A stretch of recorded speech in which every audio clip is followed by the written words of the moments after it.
Okay, let's talk about our last connective, which is the biconditional.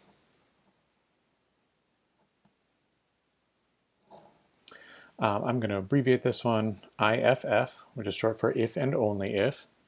Let me readjust my camera. Okay, we're going to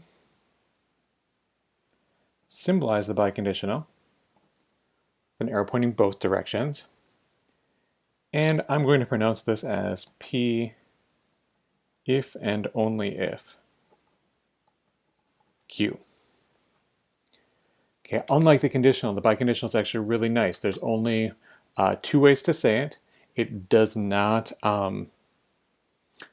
change orders. So if you have an if and only if, or the other phrase, you do the thing that's first, then you do the symbol, then you do the thing that's second.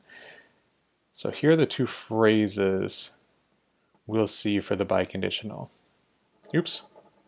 I wrote IFF, which is how I'll shorthand it, because that's in math how we shorthand if and only if.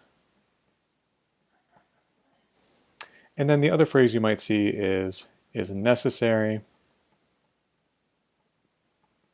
and sufficient for. Okay.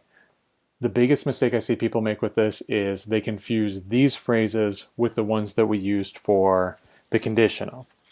And that's because they're really similar, right? For the conditional, we had if, we had only if, we had sufficient, we had necessary. But the biconditional is two together, if and only if, and is necessary and sufficient for. Let's just do a quick example throwing this together with some of the other things we know. Let's symbolize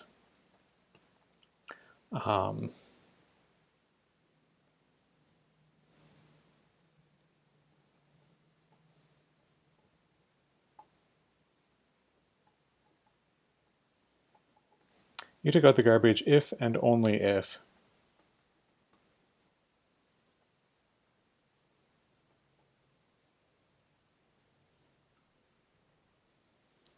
you woke up on time and you took out the garbage. Okay, you took out the garbage if and only if you woke up on time and you took out the garbage. Now I want to put a comma in here. I'm going to put it right there. Okay, so here's the statement we're going to symbolize. Notice I didn't give us a P or a Q or anything, so we're going to have to pick those ourselves. So let's let, as part of our solution, P be you took out the garbage. And let's see, if and only if, you woke up on time. How about that for Q?